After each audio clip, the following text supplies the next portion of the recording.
Join me in welcoming Bea Boccalandro.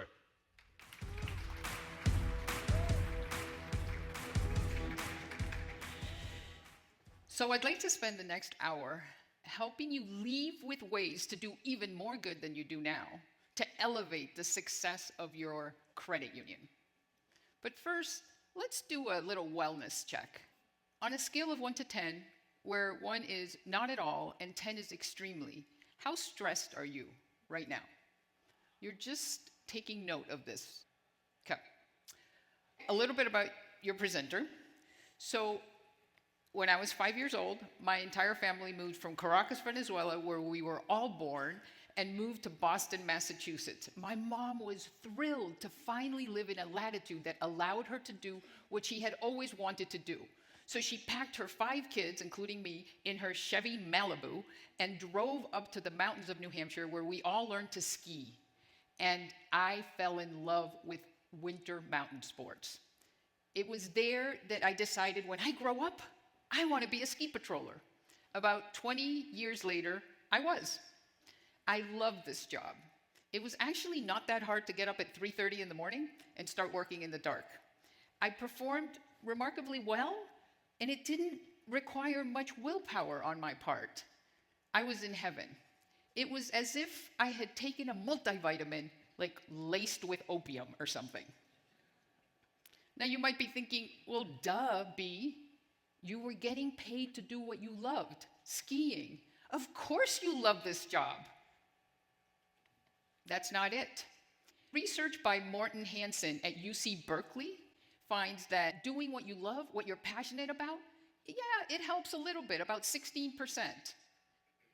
But what really helps is something else. To answer the question, what's this mystery item that made this job so great?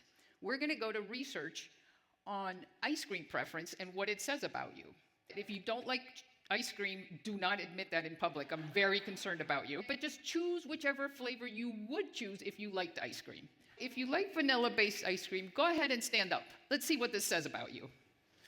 Go ahead and stand up. Excellent. Okay. You're interested in meaningful work. Fantastic. Makes sense that you work at a credit union. If you like chocolate-based ice cream, go ahead and stand up. All right. You are only interested in money and hedonism. And you're proud of it, on top of it.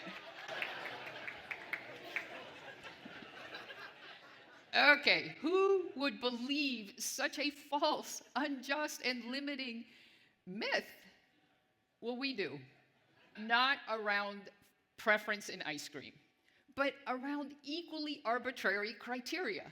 We say, you know what? If you're a doctor or a teacher, oh yeah, of course you are, because you wanted meaningful work. But if you are someone who liked numbers or designing things and you end up being in the financial industry, or you end up being a graphic designer, it's like, oh, you're just fine without meaningful work.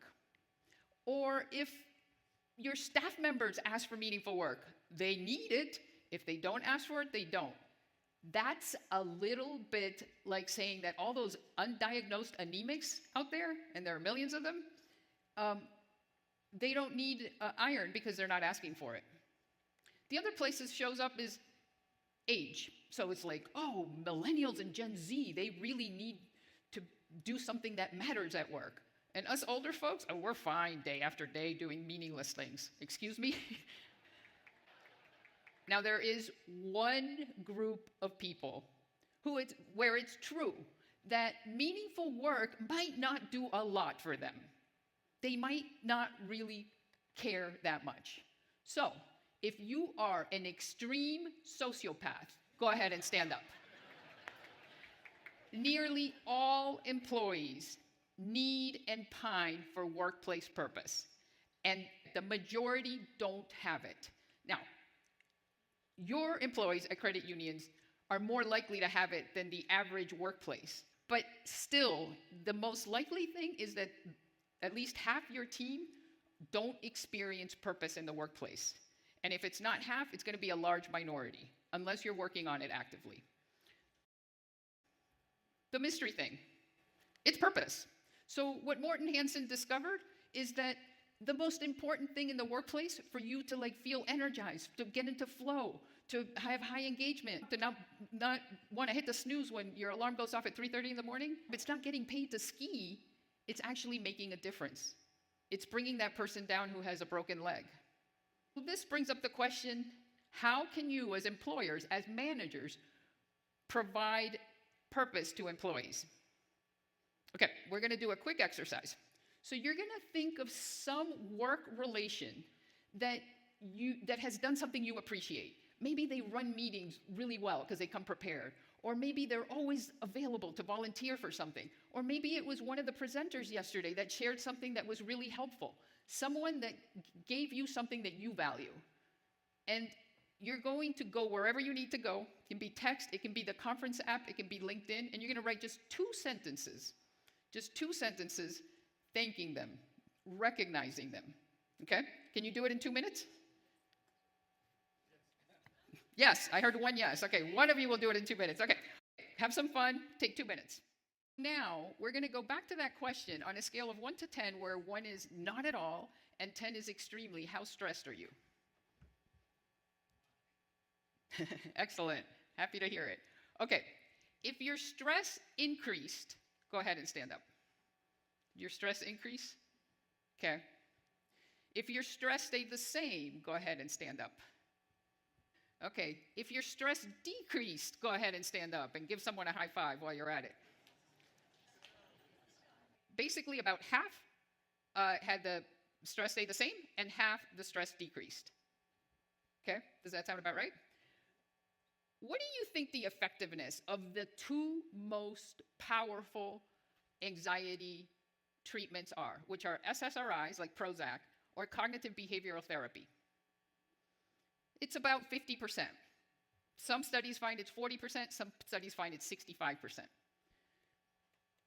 So what just happened here? You guys did something that took 2 minutes, no side effects, no cost, no calories, and it was essentially as effective as the most effective anxiety treatments in existence. How can something so small be so transformative? 1 word, purpose.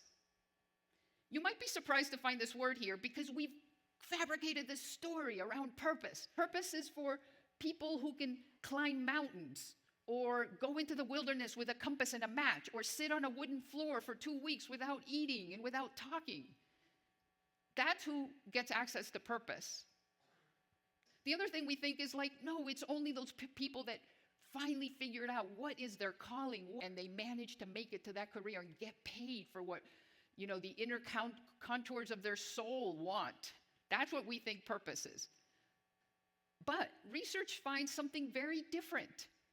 When researchers find the people who have purpose, the people who go to bed at night going like, I matter, I did something that mattered, my week was meaningful, I'm ignited by an uplifting sense of purpose.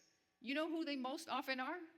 They're the teller who took the time to become trained to detect scams and then saved a 60-year-old woman from sending $50,000 to her online boyfriend.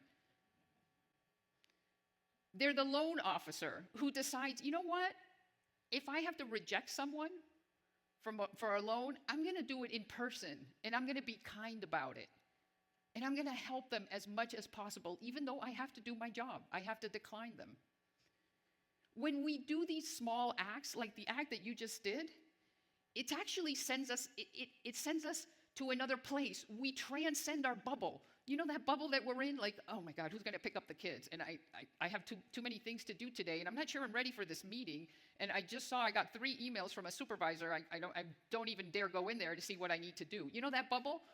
Well, it catapults us out of that bubble all the way to the top of Maslow's hierarchy, to self-transcendence, to our most elevated state. And when we do this at work, it's called job purposing. And it ignites a sense of purpose in us. We know that most of your staff need and pine for purpose. They probably aren't getting it. And what you need to do is job purpose. What they need is job purposing. But we haven't really talked about why it's a need. What makes it a need? Well, the first thing is, if they aren't job purposing, if they aren't benefiting from job purposing, they're running around with unnecessary stress. We just saw it. About half of them are probably more stressed than they need to be, unless their job is purposed. But the health effects go way beyond that. Researchers have put people in MRIs, and they know that you're less likely to suffer from depression. A study done at Harvard finds that by that small act that you did, even if your stress didn't change, it might be that your immune system got stronger. And it might be that if you have chronic pain, like a knee or a back, and it's typically at a 7, you're like, oh, you know what, now it's a 4. It physiologically changes us. We saw the Morton-Hansen data on performance. It boosts performance by 60%. That small contribution to others or a societal cause done as part of the work week. But engagement also goes up. I helped do a study on 3 companies, and we found that engagement went up by over 20%. You'd think that burnout might increase because it's like, oh, now we got to worry about helping people that might be victims of scams. But actually, burnout goes down. And because you did that small act of contribution, you're better looking. You're thinner, fitter, taller. Maybe not. But you are happier. The reason stress goes down is because cortisol drops, which automatically makes us a little bit happier. But also, these MRI tests, they find that oxytocin, serotonin, dopamine, these are the happy hormones that make sex and chocolate wonderful. They're elevated.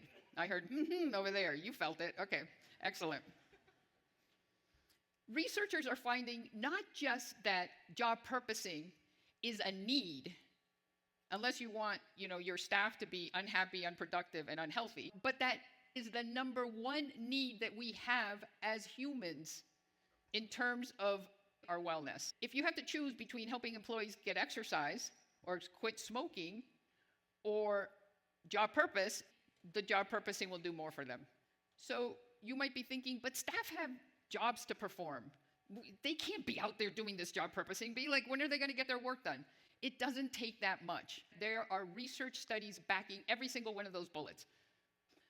The vast majority of the studies, almost all of them, are based on job purposing activities that took less than 30 minutes a week. My ski patrol job. You'd think, oh, well, she was all day, saving life and limb. No, I spent most of the time completing paperwork, cleaning gear, waiting at the top of headquarters for a call to come in. Occasional job purposing is all it takes. Think of it as a vitamin. It's vital, but trace amounts suffice. And by trace amounts, think 30 minutes a week, 6 minutes a day. If you want 2 hours a month, don't go to 6 hours a quarter, because that's where it starts falling apart. The impacts start falling apart. So all of the backing for this data is in my book. It's in chapters 3 and 10. If you email me, I am happy to send you a PDF with those chapters, and you can see all the evidence, okay? So if you're still skeptical, just email me. I will send you the PDF with all the evidence. Just don't tell my publisher I said that. If you need to have that in your hands right now, you're like, no, Bea, I want to have that in my hands right now. I need to look that up. I'm a nerd like you. That's very easy. All you have to do, and I wouldn't wait for the mic, is be the first person to shout out a compliment to me. So. All right, I got a hair compliment right here. All right. Enjoy it. Okay. So how can you use this information? How can you ensure employees benefit from job purposing? Now, some of you are like, you know what? We're all set.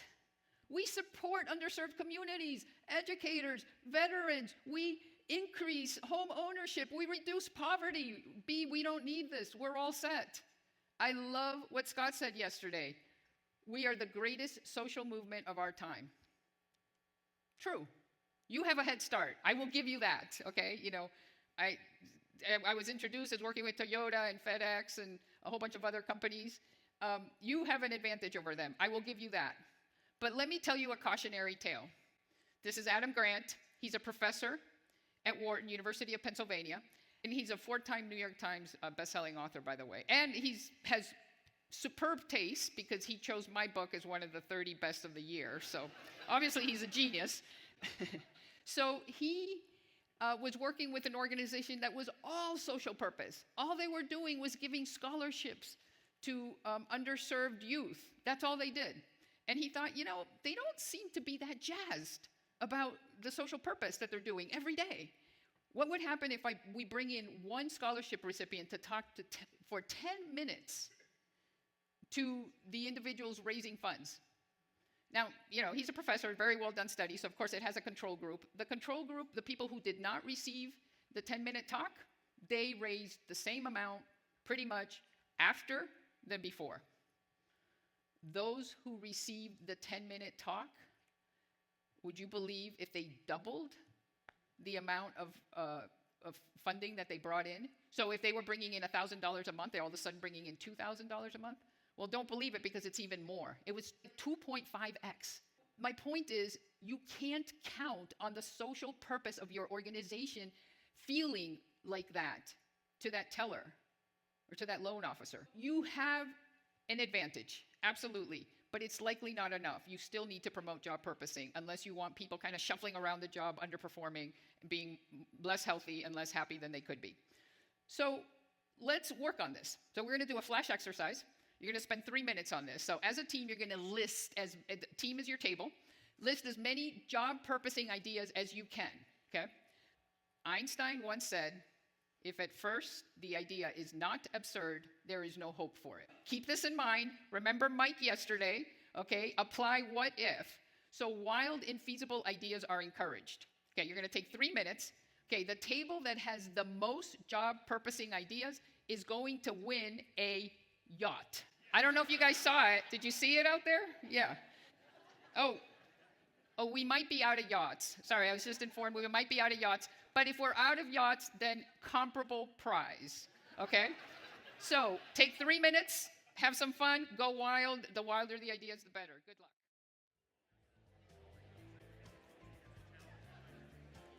All right.